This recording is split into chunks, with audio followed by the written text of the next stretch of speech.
I, Dr. Vinita Tuli, Coordinator, IQAC, welcome you all to the 3-day online workshop for the non-teaching staff organized under the aegis of the Internal Quality Assurance Cell of Atmaram Sanatan Dharm College. It gives me immense pleasure to welcome our esteemed guests on this occasion, Dr. Vikas Gupta, Registrar, University of Delhi, Professor Gyantosh Kumar Jha, Principal of our college. Atmaram Sanatan Dharm College is a premier college of the University of Delhi. Excellence, equity, and inclusivity are the founding principles of this institution.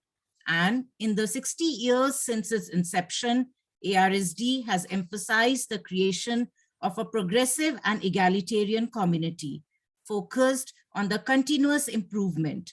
The college is committed to building an organization in tune with the contemporary demands and enabling the holistic development of all its stakeholders. The college has seen an exponential growth under the leadership of our present principal, Professor Gyantosh Kumar Jha. The college is accredited grade A by NAAC and was 12th in the NIRF ranking in 2021 in the college category released by the Ministry of Education. हमारे महाविद्यालय का आदर्श वाक्य है तेजस्वी नाव धितमस्तु, अर्थात हमारा ज्ञान कांति से संपन्न हो। हमारा महाविद्यालय विद्यार्थी केंद्रित अध्यापन, पारस्परिक संवादयुक्त तथा चहुमुखी ज्ञान अर्जन करने पर बल देता है।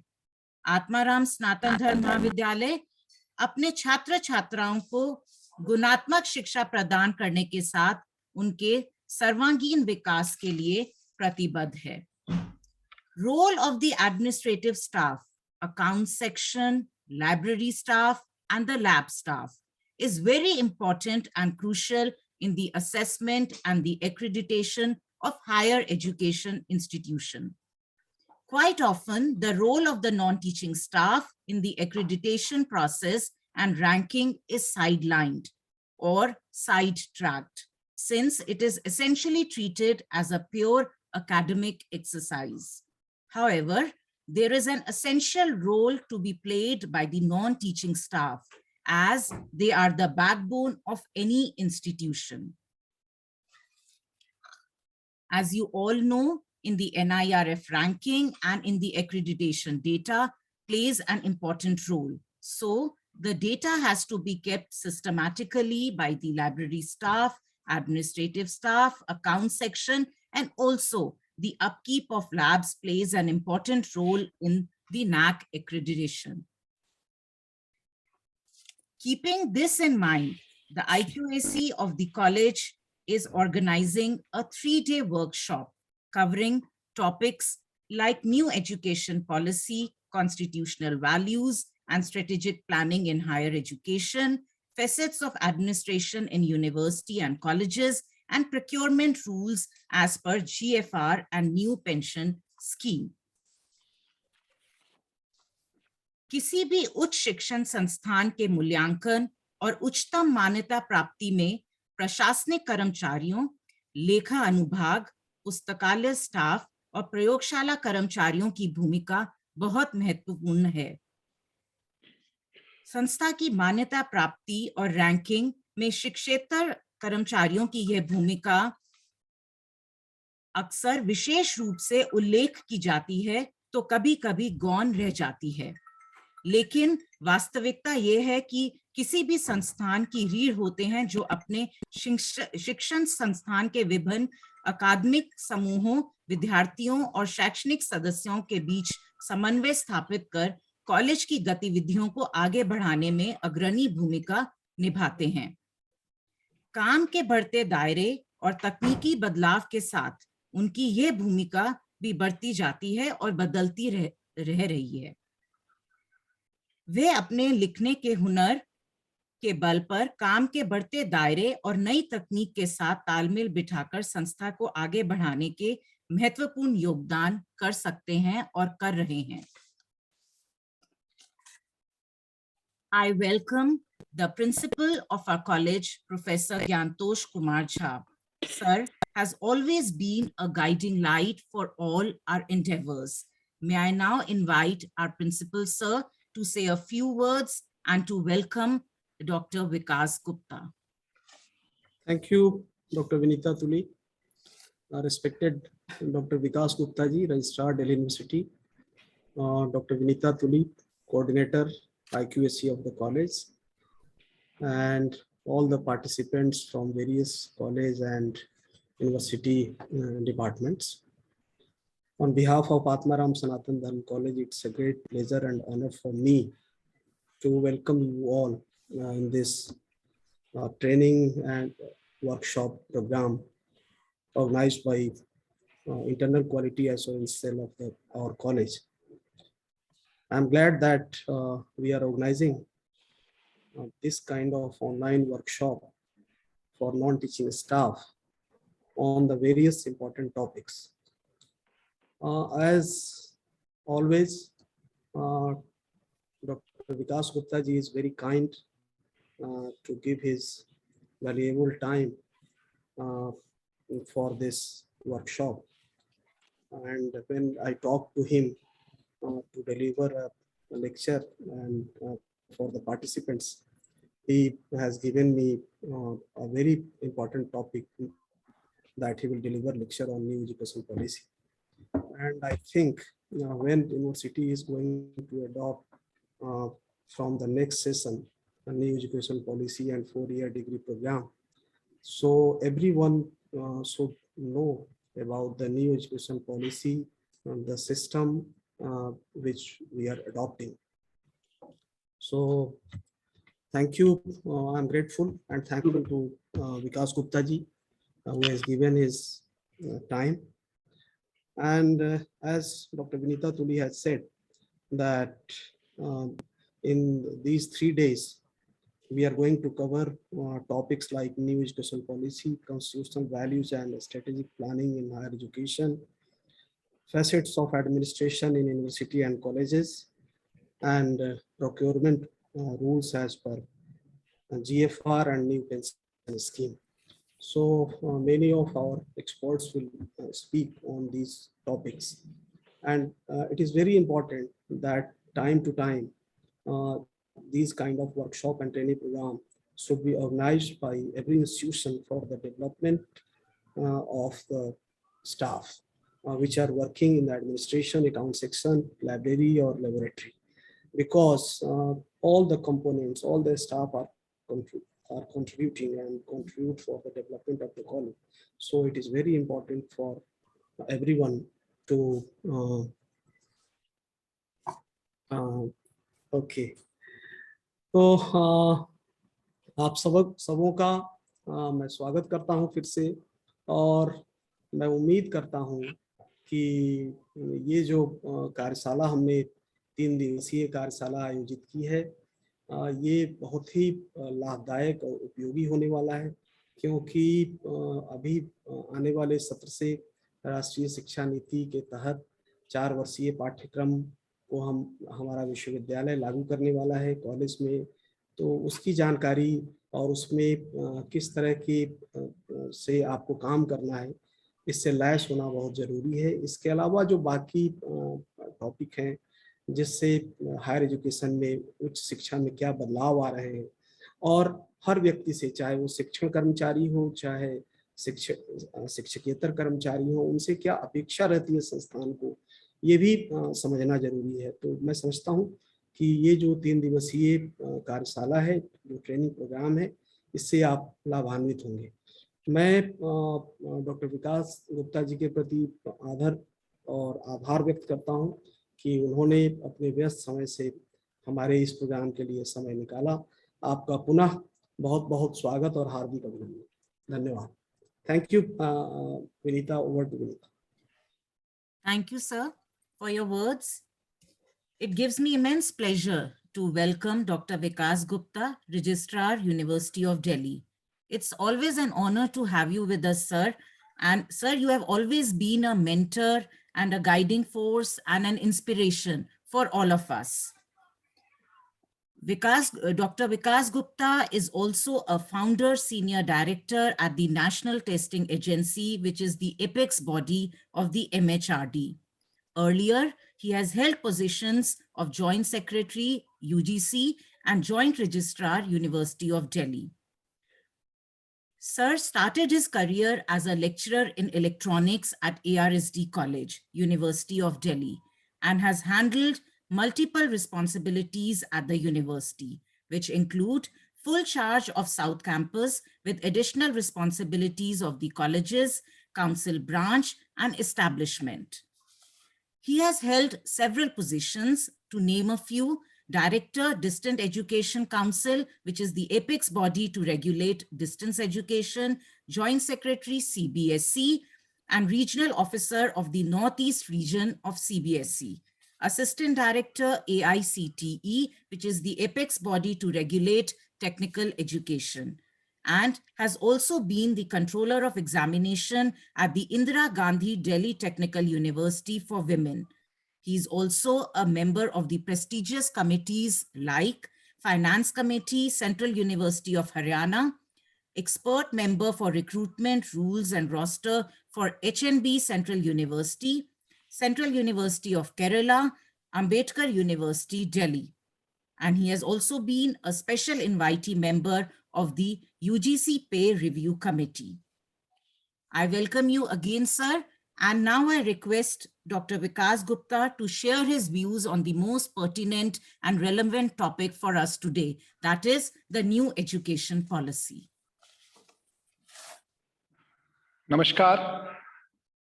Thank you so much, Vinita ji, and my dear friend, Professor Gyantosh Jha.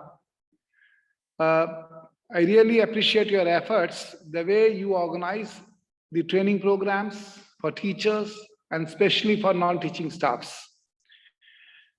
At times, there is a big gap in the training of the non-teaching staffs of the university and the colleges. But I'm really, really thankful to few colleges who are taking a large initiative in training the main force behind the education system of our university and colleges. That is why I never call them as non-teaching staff. I always address them as educational planners and administrators. Why I call them as educational planners? Because ultimately they are the ones who plan everything and give a thorough support so that the teaching learning activities are conducted in a smooth and a transparent manner.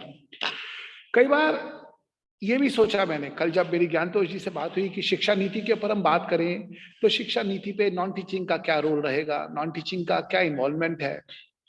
तो जब पहले मैं university में काम करता था, जैसे admission के काम हमारे पास नहीं होते थे, दूसरी ब्रांच एडमिशन के काम देखती थी।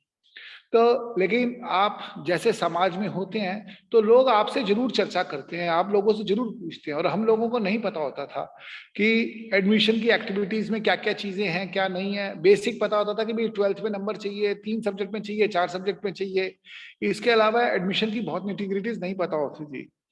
तो इस बार जब एडमिशन हुए हमारे दिल्ली विश्वविद्यालय के, तो मैंने इस बार सबसे पहले ट्रेनिंग प्रोग्राम्स हमारे ARDR और JR का ही कराया, कि जिससे कि वो लोग भी एक तरीके से पार्ट और पार्सल बन के चले सिस्टम का, जानने के लिए कि सिस्टम उनको पता हो। कल लोग उनसे पूछते हैं, क्योंकि लोगों को ये नहीं पता होता कि आप लोग कॉलेज में हो या यूनिवर्सिटी में हो। लोग सोचते हैं जी आप यूनिवर्सिटी में हो, उसमें लोगों की आपसे अपेक्षाएं बढ़ जाती है, आपसे बहुत सूचना वो चाहते हैं। तो ऐसे ही इस संदर्भ में जब कहीं चर्चा होती है तो ये चर्चा जरूर होती है जी, और आप खड़े होते हैं तो चर्चा होती है कि शिक्षा नीति आ रही है, या शिक्षा नीति जो आई नई नेशनल एजुकेशन पॉलिसी 2020 जो आई, उसमें ऐसा क्या बदलाव आने जा रहा है सिस्टम के अंदर जो सिस्टम को सपोर्ट करेगा। तो हम लोग नहीं जानते, हमें नहीं पता होता, तो हम चुप रहते हैं। लेकिन मैं सोचता हूं कि जो मेरे एजुकेशनल प्लानर्स और एडमिनिस्ट्रेटर्स हैं, they should be aware of the basic contents of the national education policy, कि एक्चुअली नेशनल एजुकेशन पॉलिसी है क्या। मैंने और सेमिनार्स में भी बार बार ये आग्रह किया है कि आप सब लोगों को, ये मात्र 60 पेज का डॉक्यूमेंट है और मैं चाहता हूं कि आप लोग जरूर उस डॉक्यूमेंट को पढ़ें। उस डॉक्यूमेंट के 2 मेजर पार्ट्स हैं। एक पार्ट तो स्कूल एजुकेशन से रिलेटेड है और दूसरा पार्ट जो है वो हायर एजुकेशन से रिलेटेड है, जहां पे हम लोग सब कार्य करते हैं। तो सबसे पहले तो जो नेशनल एजुकेशन पॉलिसी 2020 आई, क्या सिर्फ एक ये डॉक्यूमेंट है? ये ऐसी क्या चीज है? तो जब हमने देखा नेशनल एजुकेशन पॉलिसी डॉक्यूमेंट को, मैं देखता हूं तो मैंने देखा कि गवर्नमेंट ऑफ इंडिया की कमिटमेंट है towards our system. They does not want only a change, they want to transform the system, जहां पे सब लोग एक अच्छी शिक्षा प्राप्त करें और अपने चॉइस की शिक्षा प्राप्त करें। तो नेशनल एजुकेशन पॉलिसी का जो डॉक्यूमेंट है, it is a step towards nation building. कैसे हमारे नेशन को और अच्छे तरीके से बिल्ड किया जाना है, it is a step towards that. और जो सबसे बड़ी चीज इसकी है, इसका जो सेंट्रिक पॉइंट है वो है लर्नर, यानी कि स्टूडेंट कि सेंट्रिक पॉइंट जो लर्नर है, स्टूडेंट है, वो इन्होंने बीच में फोकस करा है कि वो बच्चा क्या चीज पढ़े, कैसे पढ़े कि उसके मन की भी हो और वो सीख भी सके चीजों को। और चीजों को सीखने के लिए करिकुलम में क्या बदलाव लाना है, कैसे पेडागोजिकल चेंजेस लाने हैं, वो सब चीजें इन्होंने इसका आधार बनाई हैं, जिसके ऊपर इन्होंने तो पॉइंट्स दिए हैं, उसके ऊपर अभी पॉलिसी बननी है। और इसके अंदर एक तरीके से जो स्टूडेंट है उसके ऊपर एक विश्वास जगाया गया है स्टूडेंट के मन में कि भाई शिक्षा के तुम मेन स्टेक होल्डर हो। ये शिक्षा जो हम इम्पार्ट कर रहे हैं ये तुम्हारे लिए है, तो you are the main stakeholder of the new national education policy 2020। और इस पूरे इकोसिस्टम का, जो टीचिंग लर्निंग का पूरा इकोसिस्टम है, वो रिवॉल्व करता है टीचर्स के तहत कि टीचर्स की एक ड्यूटी है कि उनको किस तरीके से बच्चों को अच्छी शिक्षा और एक तरीके से पूर्ण शिक्षा या संपूर्ण शिक्षा देने की जरूरत है, जिससे कि they can respond to the dream and aspirations of the learners। कि बच्चे सोचते हैं कि ड्रीम्स होते हैं उनके, कि वो कुछ चीज देखते हैं, सोचते हैं, तो वो क्या उनके ड्रीम्स हैं, कैसे उनको हम पूरा कर सकते हैं। तो वो एक तरीके से ये दायित्व इसमें दिखाया गया है, टीचर्स की एक ड्यूटी डिफाइन की गई है नेशनल एजुकेशन पॉलिसी के अंदर। कई बार सोचते हैं, जब हम बहुत छोटे थे, शिक्षा नीति को लेके आई नहीं थी, कुछ नहीं था, हम सड़कों पे चल रहे होते थे तो हमारे चालान होते थे। तो रेड लाइट को देख के जब हम बहुत छोटे होते थे डर जाते थे कि रेड लाइट आई है, कि भाई रेड लाइट जंप नहीं करनी है। और तब जब चलते थे तो पता नहीं चलता था कि आदमी छुप के खड़ा है पेड़ के पीछे, वो सडनली सामने आ जाता है, आपने रेड लाइट जंप करी है, तो हमें नहीं पता चलता था। लेकिन तब मैं सोचता था कई बार इन चीजों को लेके कि क्या ऐसा कोई सिस्टम भी बन सकता है कि ये रेड लाइट ही सारी चीजों को कैप्चर करे और चलान आए। अगर वो चीज सोचते तो आज का ये वक्त देखता हूं तो शायद मेरा वो जो सोचा हुआ सपना था वो आज पूरा हुआ कि हमारे कई जगह पे कैमरे लगे। तो इसका मतलब अगर आप देखें तो बच्चों की सोच इतनी बड़ी है कि वो कहीं भी कुछ भी सोच सकते हैं, और उनकी सोच ही हमारी शिक्षा नीति का आधार बनती है कि उनकी शिक्षा नीति किस तरीके की होगी जो वो सीख सके।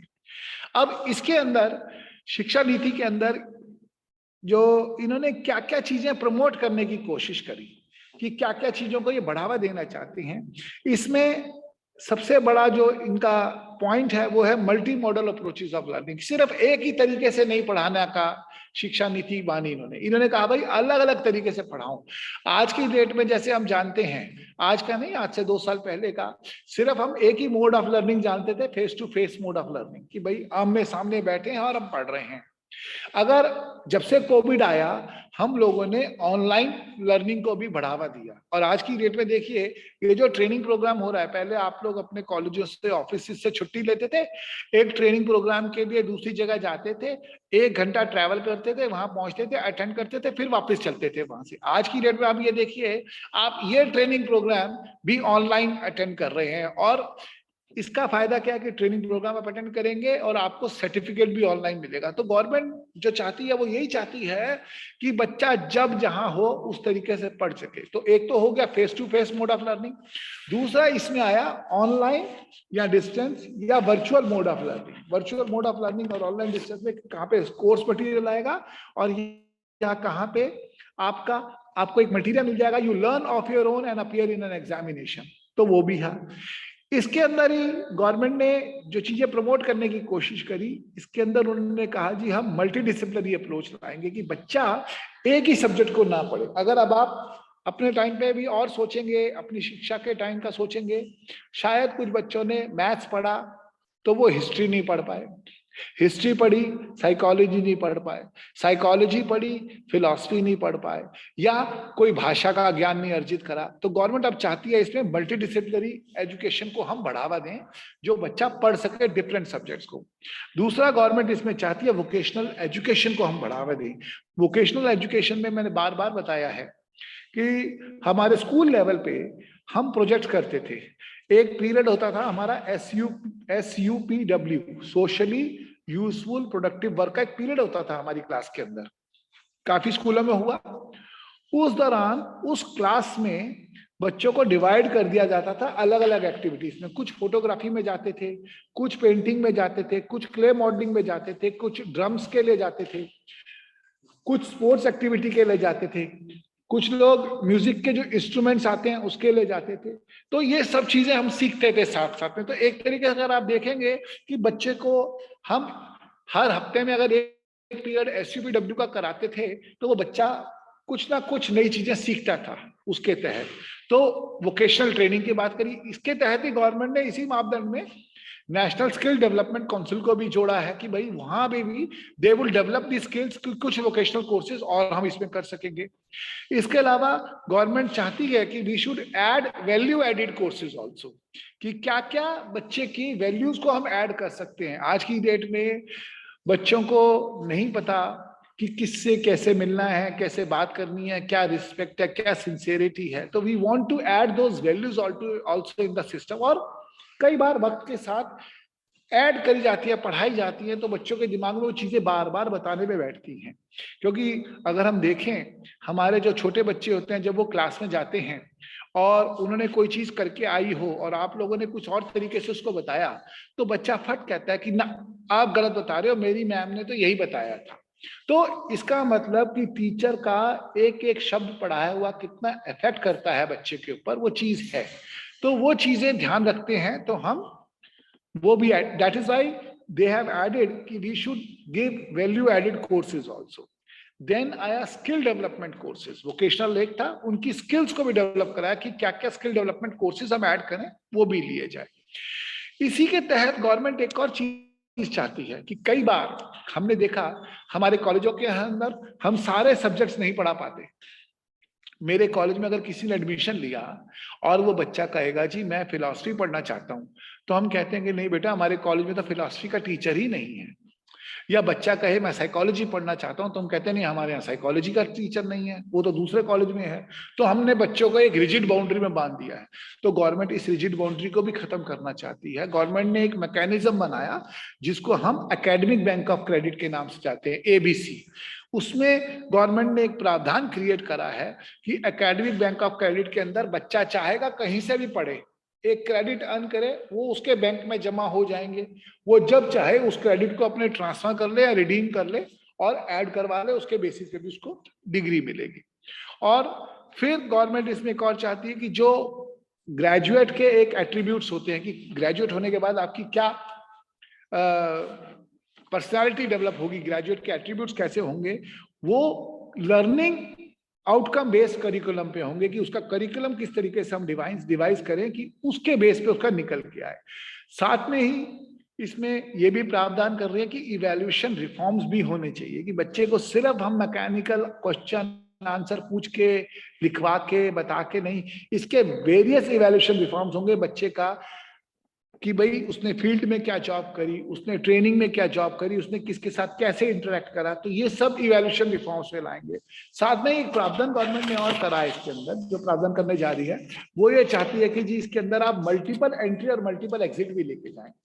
3 साल का कोर्स है, जरूरी नहीं है वो 3 साल में भी करे, उसकी घर की समस्या है, उसकी कुछ शारीरिक समस्या है, वो नहीं कंटिन्यू कर सकता, तो गवर्नमेंट ने इसमें प्रावधान किया कि बच्चा जाए और आए तो उसके पास इस तरीके के विकल्प हों। लेकिन ये ना हो कि वो छोड़ के चला गया 2 साल का कोर्स, तो हमारे यहाँ पे 2 साल के बाद वो छोड़ के चला जाए तो हम कहते हैं नहीं ये तो टाइम खत्म हो गया, तो तुझे दोबारा से फर्स्ट ईयर में लेना पड़ेगा। लेकिन यहाँ पे गवर्नमेंट विकल्प ला रही है कि 1 साल बाद भी छोड़ सकते हो, 2 साल बाद भी छोड़ सकते हो, 3 साल बाद भी छोड़ सकते हो, और 4 साल का करिकुलम है, तो उस तरीके से एक लंबा स्पैन पीरियड गवर्नमेंट इसमें दे रही है कि आप जब चाहो करें इसमें। तो it is coupled with on demand. On demand आपकी स्टडी होगी, ओपन बुक एग्जामिनेशन होंगे, या ग्रुप एग्जामिनेशन के नाम की भी हम एक्टिविटी इसमें कर सकते हैं। और जो भारत सरकार का इसे मत है कि आफ्टर इम्प्लीमेंटेशन ऑफ एनईपी हमें क्या क्या चीजें लगती है कि व्हाट विल बी देयर, कि NEP would ensure enhance access, कि सबका एक्सेस बढ़ेगा, फ्लेक्सिबिलिटी होगी सिस्टम के अंदर, there will be a quality education and interest and needs of learners in real words of learning, की इंटरेस्ट जो होंगे उनके वो ध्यान रखे जाएंगे रियल वर्ड्स ऑफ लर्निंग में। फिर it would ensure the freedom for learners, कि बच्चा, जैसे मैंने बताया coupled with on demand, OBE और ग्रुप एग्जामिनेशंस, तो इसका मतलब it would ensure A freedom for learners, कि कब वो पढ़ना चाहता है, कब वो पेपर देना चाहता है, तो इस तरीके के विकल्प भी तैयार करने को सरकार चाहती है। तो आज की डेट में हम बच्चों को रिजिड बाउंड्रीज में बांध के चले गए हैं, साइंस, कॉमर्स, आर्ट्स, और आज की डेट में आप ये देख के चलेंगे अब ये वक्त नहीं रहा इन बाउंड्रीज का, तो उसमें बच्चे को फ्रीडम दिया है शिक्षा नीति के तहत कि आप अपना कोर्स और अपनी इंस्टीट्यूशन खुद चूज कर सकते हैं। एकेडमिक बैंक ऑफ क्रेडिट के अंदर जो प्रावधान दिया गया वो यही दिया गया कि इंस्टीट्यूशन कोर्स ऑफर कर रही है, आप वो कोर्स कहीं से भी अटेंड कर सकते हैं, और उसमें एक ग्रेड जो इंस्टीट्यूशन है उनको ही अलाउ किया गया है पार्टिसिपेट करने के लिए कि आप कोर्स करें, क्योंकि एक ग्रेड का एक तरीके से एक मापदंड, जो एक उनका मापदंड था वो सेटल हो चुका है कि they have established that they are a good institution, तो वो यानी कि वो जो टीचिंग प्रोवाइड करेंगे, एजुकेशन इंपार्ट करेंगे, that would be a good education. तो इस तरीके के उन्होंने चीज बनाए। फिर इसके अंदर they have also looking for pedagogical pathway, कि किस किस तरीके से अच्छी टीचिंग लर्निंग की एक्टिविटीज हो। बच्चों को सिर्फ क्लासरूम में बिठा के टीचिंग लर्निंग की एक्टिविटीज नहीं हो सकती, बाहर के एनवायरनमेंट के साथ क्या क्या पेडागोजिकल पाथवेज चेंजेस कर सकते हैं, they are also looking for those changes in the system. फिर ग्रुप्स बना के, ग्रुप के अंदर एक एक मेंटर आइडेंटिफाई करा जाए, वो उन बच्चों को बताए कि आप क्या क्या एक्टिविटी कर सकते हैं, किस तरीके के प्रोजेक्ट्स। मेंटर का कंसेप्ट भी इसके अंदर इनकलकेट किया गया है। टाइमिंग्स, कोई ऐसी लिमिट नहीं है कि यहां से यहां तक आना ही आना है, तो एक फ्लेक्सिबल टाइमिंग्स का कंसेप्ट भी दिया गया है। फिर लर्निंग थ्रू एनी मोड, कि आप चाहो तो किसी भी मोड से पढ़ सकते हो, फेस टू फेस मोड से पढ़ सकते हो, ऑनलाइन मोड से पढ़ सकते हो, वर्चुअल मोड से पढ़ सकते हो, डिस्टेंस मोड से पढ़ सकते हो, that is also there. And the final is कि लर्निंग ऑन डिमांड, कि मेरी पढ़ने की इच्छा है तो मैं पढ़ूंगा, ऑन माई डिमांड, मैं उसको चाहूं तो मैं पढ़ सकता हूं। तो these are the things a government is looking for in a national education policy.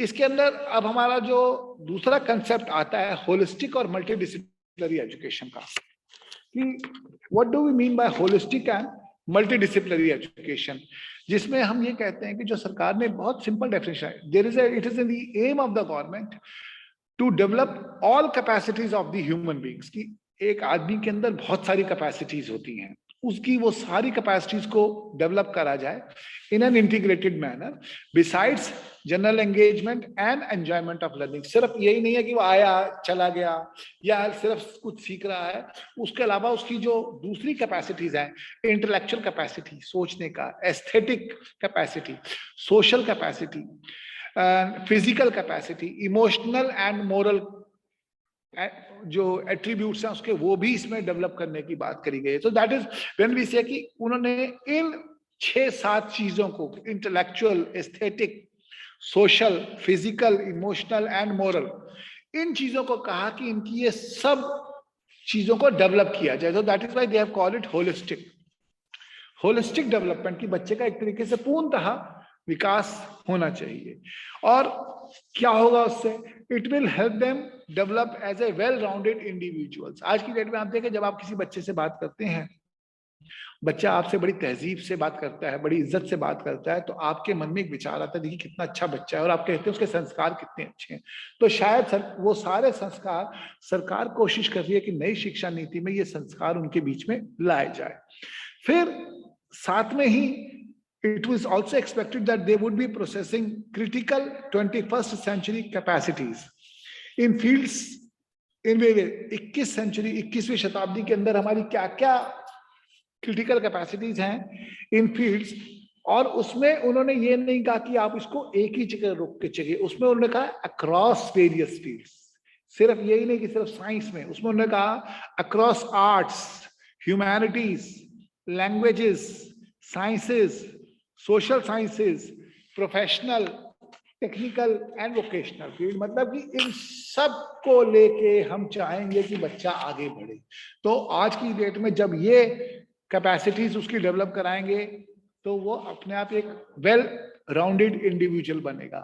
फिर एथिक्स ऑफ सोशल एंगेजमेंट को भी इसमें डेवलप करने की बात की गई है। फिर साथ में ही हम लोग भी जानते हैं कि हम लोगों का जो सॉफ्ट स्किल्स होती हैं कम्युनिकेशन की, हम लोगों की कम्युनिकेशन स्किल्स इतनी अच्छी नहीं है, हम लोग डिस्कशन में अच्छा से पार्टिसिपेट नहीं कर सकते, हम डिबेट नहीं कर सकते सारे के सारे। So in this curriculum it has been thought कि हम ये चीजें डालें, बच्चों को एक वेल राउंडेड इंडिविजुअल बना के चलना है कि वो आगे जब मार्केट में जाए या बाहर जाए तो फेस टू फेस बात कर सके, घबराए नहीं, शर्माए नहीं उन चीजों को लेके।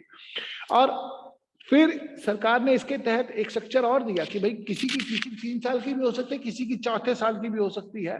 तो उसके अंदर उन्होंने कहा रिगरस स्पेशलाइजेशन इन चोजन फील्ड या दूसरे फील्ड में भी। साथ में ये नहीं है कि उसको सब चीजों में, अगर बच्चे का एक ट्रैक बनता है तो एक स्पेशलाइज्ड फील्ड की तरफ भी वो आगे डेवलप हो सकता है बाद में।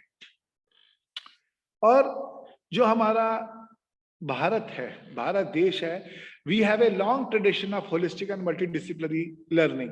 क्योंकि अगर आप हिस्ट्री देखोगे तो हमारे यहाँ पे इतिहास में आप सब लोगों ने सुना होगा, हमारी यूनिवर्सिटी जो पुरानी थी तक्षशिला नालंदा, तक्षशिला नालंदा का नाम हम सब ने सुना, तक्षशिला थी जी, नालंदा थी। आज भी एक दो यूनिवर्सिटी तक्षशिला नालंदा में बनी, लेकिन क्या हमने कभी जानने की कोशिश करी कि ऐसा क्या खास था तक्षशिला नालंदा में? उसमें जो मेन चीज दिखाई गई थी कि हम लोगों को 64 कलाओं में निपुण होने की वो एक तरीके से शिक्षा देता था। क्या 64 कलाओं में निपुण होने की 64 कलाएं क्या हो सकती थी?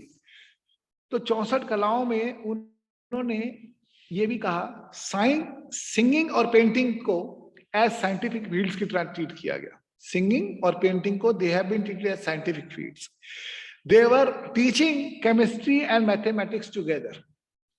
आज की डेट में देखिए आप, बच्चा बहुत डरता है, फिजिक्स, केमिस्ट्री, बायोलॉजी ले लेता है, मैथ्स नहीं लेता, वो डरता है। लेकिन उस टाइम पे केमिस्ट्री का बच्चा मैथ्स पढ़ता था। आज की डेट में जो सबसे बड़ी चीज आती है, केमिस्ट्री बच्चा इसलिए चूज करता है कि उसको मैथ्स ना पढ़ना पड़े। लेकिन उस टाइम पे जब तक्षशिला नालंदा का कंसेप्ट था, विक्रमशिला थी, तो उस टाइम पे बच्चा केमिस्ट्री के साथ मैथमेटिक्स पढ़ता था। उस टाइम पे वोकेशनल फील्ड्स भी बड़े हमारे डेवलप थे, जो कारपेंट्री और क्लोथ मेकिंग, ये उस टाइम पे शिक्षा दी जाती थी उस यूनिवर्सिटीज के अंदर। फिर प्रोफेशनल फील्ड्स के अंदर भी शिक्षा दी जाती थी, जिसमें which includes medicine and engineering. और उस समय सॉफ्ट स्किल्स भी डेवलप की जाती थी, कम्युनिकेशन के लिए, डिस्कशन के लिए और डिबेट के लिए। तो ये सब चीजें थी। इन सब चीजों को ध्यान में रख के अब जो नया स्ट्रक्चर भारत सरकार इसमें ला रही है नई शिक्षा नीति के तहत, कि एक इंटीग्रेटेड स्ट्रक्चर लाएंगे जहां पे ह्यूमैनिटीज और आर्ट्स को with science, technology, engineering and mathematics club किया जाएगा। इंटीग्रेट करेंगे humanities and arts with science, technology, engineering and mathematics, STEM। This is integrating. Increase creativity and innovation, उनकी क्रिएटिविटी और इनोवेशंस को भी इंक्रीज करें। Critical thinking and high order thinking capacities, ये government ने देखे स्कूल लेवल पे स्टार्ट करा है। अगर आप 9th के 10th के बच्चों के मैथ्स और साइंस की चीजें देखेंगे तो they have been asked to think beyond the horizon of the book. तो हाई ऑर्डर थिंकिंग स्किल को डेवलप कर रहे हैं, क्योंकि बच्चा जब सोचता है तो वो सोच सकता है और आंसर निकालता है, तो वो ये चाहते हैं कि ये भी यहाँ पे डेवलप हो। प्रॉब्लम सॉल्विंग एबिलिटीज बच्चे की और बढ़ाने की कोशिश कर रहे हैं कि हम कहते हैं कि हम जितना ज्यादा अपना काम करेंगे, अपना दिमाग यूज करेंगे, उतनी हमारे में शार्पनेस आएगी, हमारे में काम करने की क्षमता बनेगी। और साथ में ही एज टीम वर्क, आप सब लोग, आप जब काम करते हैं आप लोग देखते हैं अकेले आप काम कर रहे होते हैं, लेकिन एज ए टीम जब आप काम करेंगे काम आसान भी रहता है और अच्छा भी रहता है, और आप लोगों का एक माहौल बड़ा खुशनुमा बना होता है। तो वो टीम वर्क की भी बात करी गई है। फिर कम्युनिकेशन स्किल्स को कैसे डेवलप करना है, वो एक इंपॉर्टेंस इसमें दी गई है कि हम डेवलप करेंगे। More in depth learning and mastery of curricula across the fields, कि एक अगर जिसने मास्टरी करनी है, jack of all master of none, ये पुरानी फ्रेज है हमारा कि सब के बारे में जानता है लेकिन मेन सब्जेक्ट के बारे में, जैक ऑफ ऑल, लेकिन जिसने मास्टरी करनी है उसके लिए एक एम्फेसिस दिया गया है कि वो अपने स्पेशलाइज्ड फील्ड की तरफ जा चुके। Increases in social and moral awareness, की आज की डेट में उसको पता होना चाहिए क्या हो रहा है। जैसे इसी कारण से जो ये शिक्षा नीति का टॉपिक मैंने चूज करा कि मेरे साथियों को पता होना चाहिए शिक्षा नीति के क्या क्या चीजें हैं, कैसे हैं। आगे इसके डिटेल्स बहुत लंबे हैं कि हम स्ट्रक्चर क्या बनाएंगे, क्या स्ट्रक्चर का मतलब है, लेकिन एक बार जब हमारा स्ट्रक्चर बनेगा मैं जरूर आप लोगों के साथ ये भी वर्कशॉप करूंगा कि हमारा स्ट्रक्चर क्या बन रहा है यूजी का, कि यूजी का स्ट्रक्चर क्या है, उसमें कैसे जो हम लोगों ने इस शिक्षा नीति में दिया कैसे हमने उन चीजों को इस सिलेबस में इनकॉर्पोरेट करने की कोशिश की है। फिर imaginative and flexible curricular structures, ये भी उन्होंने कहा कि इमेजिनेटिव हो और फ्लेक्सिबल करिकुलर स्ट्रक्चर को डेवलप किया जाए। Enable creative combination of discipline for studies, कि किस डिसिप्लिन से बच्चा लेना चाहे बच्चे को ऑप्शन दी जाए। आज की डेट में हम बच्चे को ऑप्शन देना नहीं चाहते। अगर उसने फिजिक्स ऑनर्स का कोर्स ले लिया और वो कहे मुझे साथ में इकोनॉमिक्स का पेपर पढ़ने दो, हम नहीं पढ़ने देते। क्यों? क्योंकि हमारे माइंड सेट है कि नहीं पढ़ने देंगे भाई। अगर मैथ्स के किसी ने मैथ्स में ले लिया और वो कहे कि मैं बायो पढ़ना चाहता हूँ, नहीं पढ़ने देंगे, तूने तो वो लिया है। वो कोई लैंग्वेज पढ़ना चाहेंगे, नहीं तेरे कोर्स में नहीं है। तो वो गवर्नमेंट चाहती है कि क्रिएटिविटी कॉम्बिनेशन की हो डिसिप्लिन अक्रॉस द स्टडी के लिए। Offer multiple entry and multiple exit points, creating new possibilities for life long learning, कि आप जितनी ज्यादा अपने आप को अवेयर करते चलाओगे तो government want to create more opportunities for lifelong learning and education in large multidisciplinary universities। Government के इसके कंसेप्ट हैं बहुत सारे। गवर्नमेंट कुछ स्ट्रक्चर्स को चेंज करना चाहती है, बहुत सारी यूनिवर्सिटीज को उस तरीके से हटाना चाहती है। गवर्नमेंट चाहती है कि भाई अपने आप में सारे या तो कॉलेजेस एफिलिएटेड कॉलेज ना हो, वो अपने आप को इतना डेवलप करें कि वो अपना स्ट्रक्चर खुद ऑफर कर सकें, नहीं तो वो कॉलेज पूरे कॉन्स्टेंट कॉलेज रहे यूनिवर्सिटीज के साथ में, कि जिससे कि उसमें वो डेवलप हो सके। तो गवर्नमेंट ने इसके अंदर कई प्रावधान किए हैं कि गवर्नमेंट चाहेगी कि जब हम कुछ तरीके की यूनिवर्सिटी बनाए, अब यूनिवर्सिटीज को भी गवर्नमेंट डेवलप करने की कोशिश कर रही है। होलिस्टिक यूनिवर्सिटी जो multi disciplinary multi department universities होगी उसको डेवलप करेगी। जहां पे नहीं होंगे वहां पे गवर्नमेंट ने ये भी सोचा है कि नहीं होगा तो they will establish the departments of languages, literature, music, philosophy, Indology, art, dance, theatre, education, mathematics, statistics, pure and applied sciences, sociology, economics, sports, translation and interpretation. और इसके अलावा आप सोचिए तो गवर्नमेंट इज कमिटेड कि हम ये करेंगे। इसके तहत ही गवर्नमेंट ने आगे लाया कि ये जो स्ट्रक्चर होगा अब आपका, वो 3 साल का स्ट्रक्चर भी हो सकता है, वो 4 साल का स्ट्रक्चर भी हो सकता है। जो 3 साल वाला करेगा वो अलग तरीके से जाएगा, जो 4 साल का करेगा वो आगे जाके रिसर्च ले सकता है। और 4 साल वाले को ये भी ऑप्शन दिया कि वो चाहेगा तो 1 साल की पोस्ट ग्रेजुएट डिग्री कर सकता है, या वो चाहेगा तो सीधा पीएचडी में भी जा सकता है। तो दैट डिपेंड्स कि उसकी स्किल्स, उसने अपनी स्किल्स कैसी डेवलप करनी है, कि वो रिसर्च ओरिएंटेशन में जाएगा या किस तरीके से जाएगा। तो ये एक शिक्षा नीति का आधार है पूरा का पूरा, जिसके तहत बहुत सारी चीजों की चेंज करने की कोशिश की गई है।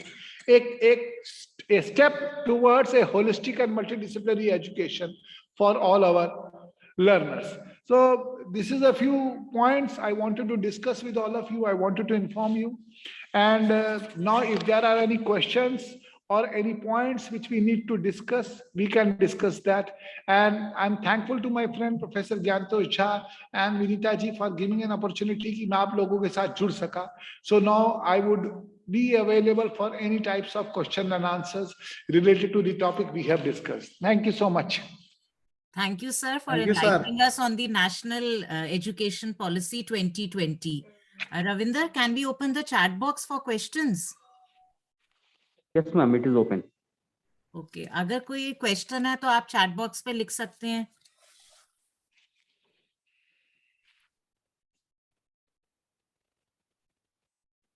अगर कोई भी क्वेश्चन पार्टिसिपेंट का, you can write it in the chat box.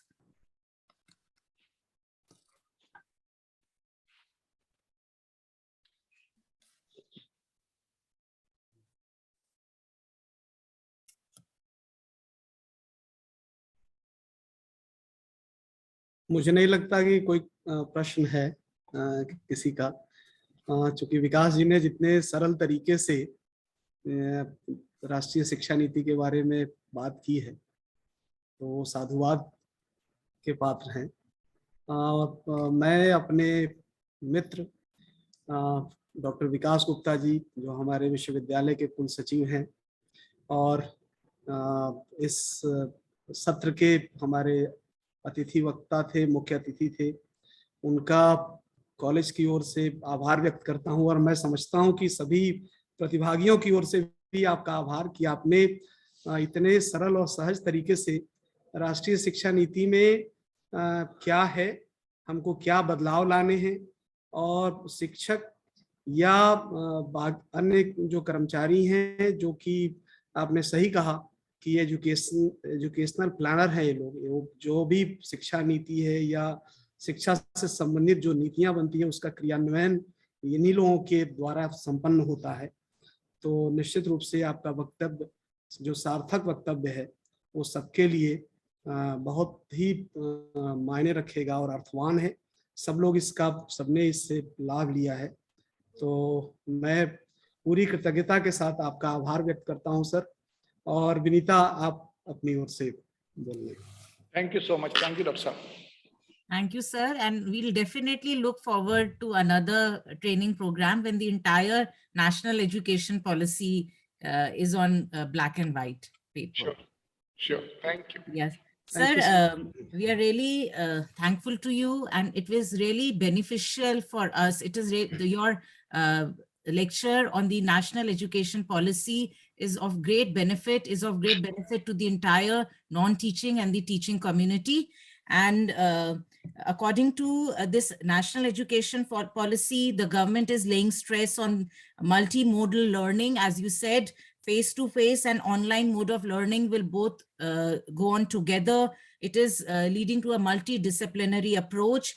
A student can opt for different disciplines. Okay. It is not constraining us to a single stream like science, arts, or commerce. And in this, we have also the value-added course. As you said, evaluation reforms are there. They are laying stress on vocational training, and it is also laying stress on multiple entry and multiple exit, which is of real importance and real benefit, will bring benefit to the students, because sometimes the student can't carry on with the 3-year program or a 4-year program. And open book examination will also be helpful to students who are not in Delhi, are outside. And so, sir, we are really thankful to you for enlightening us on this national education policy. Thank you, sir. इसके अलावा एक चीज और जो मैं बोलना चाहूंगा कि कई लोगों को इस भ्रम है कि नई शिक्षा नीति आएगी तो नौकरी कम होगी. ना टीचर्स की नौकरी कम होगी, ना नॉन टीचिंग की नौकरी कम होगी.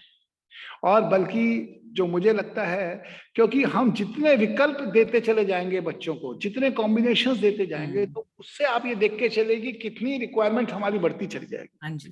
क्योंकि अगर हम एक छोटा छोटा ग्रुप भी बना के चलेंगे, 12 का 15 का, आज की डेट में हम क्लासें लेते हैं इकट्ठे, 60 की 70 की 90 की क्लास भी इकट्ठी ले लेते हैं. तो अगर हम ये बच्चों के पास बच्चे की डिमांड होगी कि मेरे को ये सब्जेक्ट पढ़ना है, तो उसके लिए टीचर की रिक्वायरमेंट आपकी बढ़ेगी. और उसमें हो सकता है हमारे टीचर्स को भी अपनी स्किल्स अपग्रेड करने की जरूरत पड़ेगी, वो और उस तरीके से डेवलप कर, तो ना तो लोड कम होता है, ना रिक्वायरमेंट कम हो रही है, ना ही मेरे नॉन टीचिंग स्टाफ की रिक्वायरमेंट कम होगी, क्योंकि हमारा काम अलग अलग दिशाओं में कितना बढ़ता चला जाता है हमें पता ही नहीं चलता है, क्योंकि कहीं ना कहीं चीजें इतनी डेवलप होती जा रही हैं. So there will be an increase in the workload for everybody, and there will be an increased requirement of the staff also. So we will see how government is going to support all of us in this endeavor also. Anyway, thank you so much for Thank you, giving sir. opportunity. We'll meet soon. Thank you. Thank you, sir. Thank you, sir.